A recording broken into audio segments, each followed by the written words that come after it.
আসসালামু আলাইকুম বন্ধুরা, প্রতিদিনের মতো আজকে আপনাদের সাথে আছি আমি মোহাম্মদ হুমায়ুন। আজকের এই টিউটোরিয়ালে আপনাদের সকলকে স্বাগতম। আজকের বিষয়বস্তু হলো এক্সেল সেলস ডাটা হাইলাইট করার সহজ উপায়। স্ক্রিনে একটি মান্থলি সেলস রিপোর্ট দেখা যাচ্ছে। এটিতে রয়েছে sales person, zone, sales amount, payment status. আমরা এখানে শুধুমাত্র দেখব সেলস অ্যামাউন্ট নিয়ে।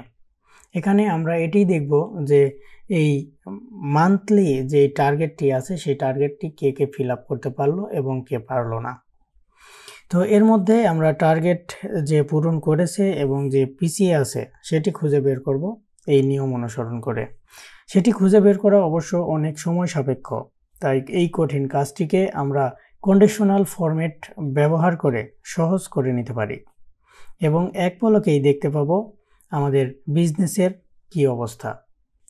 এখানে আমরা সিলেক্ট করব সেলস অ্যামাউন্ট নামের এই কলামটি সিলেক্ট করব কিভাবে? আমরা চাইলে এখানে মাউস পয়েন্টার দিয়ে ড্র্যাগ করে সিলেক্ট করতে পারি।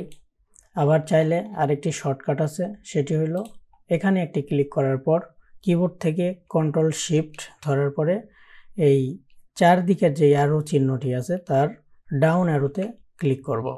এখানে অটোমেটিক্যালি আমাদের এই সম্পূর্ণটি সিলেক্ট হয়ে গেল এবং এটি সিলেক্ট হওয়ার পরে আমরা প্রথমে এই হোম মেনু থেকে যাব স্টাইল গ্রুপের কন্ডিশনাল ফরম্যাটিংয়ে আমরা প্রথমে এখানে হাইলাইট সেলস রোলে মাউস পয়েন্টারটি নিয়ে আসব এবং তার সাথে সাথেই আমাদের এই পাশের যেই ডায়ালগ বক্সটি এটি ওপেন হবে।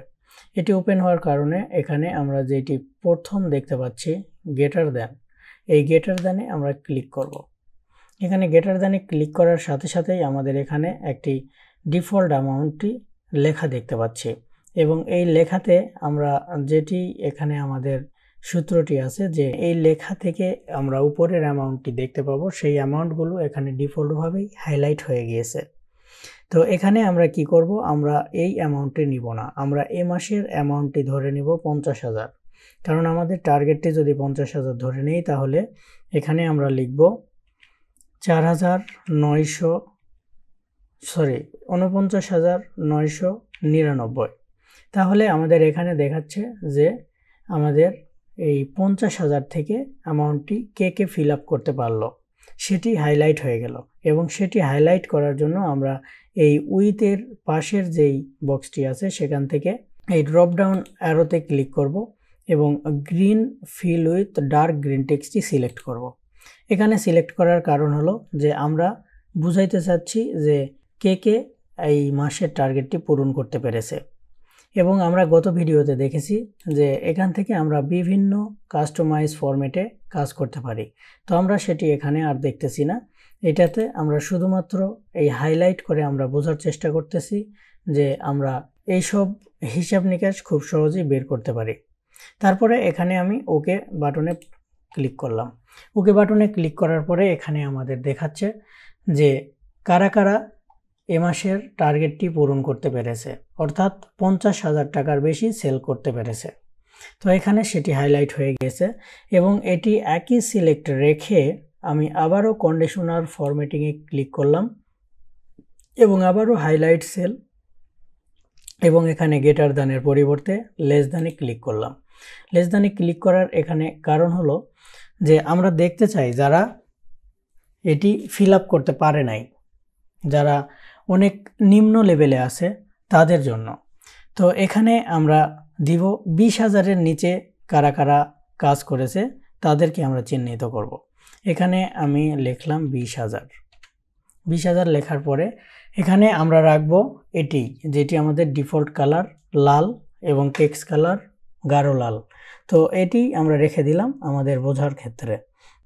তো এখানে ওকে বাটনে ক্লিক করলাম। আমরা দেখতে পাচ্ছি এখানে যারা টার্গেট ফিল আপ করতে পারে নাই তাদেরকে লাল কালারে চিহ্নিত করা হয়েছে এবং যারা মাঝামাঝি অংশে আছে তাদেরকে এখানে দেখানো হচ্ছে ডাইরেক্ট সাদা কালার। সাদা বলতে এখানে কোনো কালার করা হয় নাই, আগের অবস্থাতেই রয়ে গেছে। তো এরপরে আমরা যেটি দেখব সেটি হলো এটি আমি কপি করে পার করে নিলাম। এটি হলো শীট। এই শীটের জন্য একটি আলাদা ভিডিও তৈরি করব আপনাদের জন্য, যে এই শীটটি আমরা কিভাবে কপি করে নিতে পারি আর এই শীটটি কপি করে নেওয়ার কারণ কি। এই শীটটি আমরা কপি করে নিলাম, তার কারণ হলো যে আমরা দুই পাশেই সেম শীট দেখতে পাচ্ছি এবং একটা শীটে আমরা কাজ করব। এই কপি শীটে আমরা কাজ করব। এখানে আবারও একইভাবে কন্ট্রোল শিফট এবং ডাউন অ্যারোতে ক্লিক করে সিলেক্ট করে নিলাম এবং সেটি সিলেক্ট করার পরে কন্ডিশনাল ফরম্যাটিং থেকে আমরা সম্পূর্ণ রোলটি ক্লিয়ার করে দেব, অর্থাৎ মুছে দিব। এখানে clear rules from selected cell এখানে সিলেক্ট করলাম।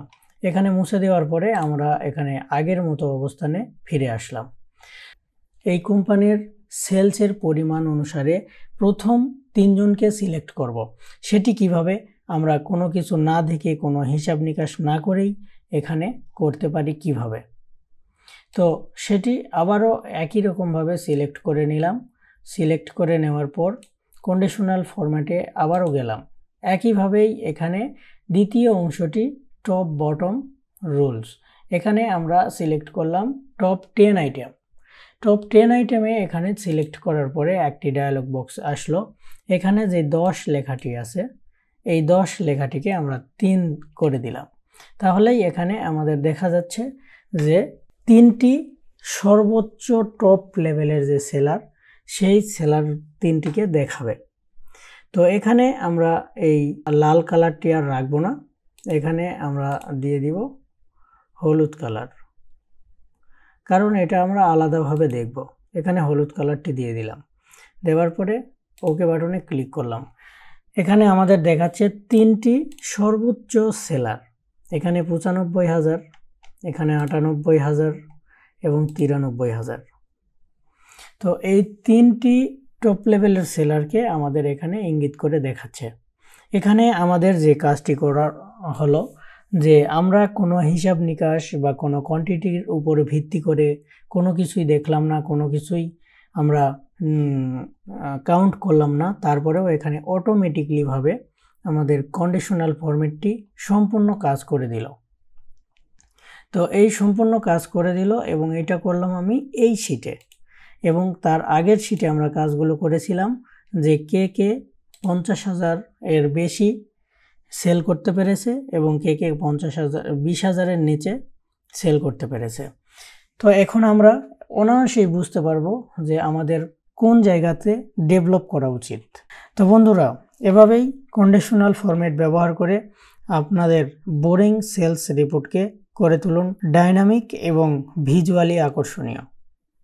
তো এই আকর্ষণীয় করে আপনারা নিজেদের কাজটিকে উপস্থাপন করবেন এবং আশা করি সবাই আপনার কাজটিকে খুব সুন্দরভাবে দেখবে। তো আজকের ভিডিওটি এই পর্যন্তই। ভালো লাগলে লাইক করবেন এবং ভিডিওটি শেয়ার করতে ভুলবেন না। আর যারা আমার চ্যানেলে নতুন এবং ভিডিওটি ভালো লাগে তারা অবশ্যই চ্যানেলটিকে সাবস্ক্রাইব করে এরকম নতুন নতুন ভিডিও পাওয়ার জন্য বেল আইকনটি ক্লিক করে রাখবেন।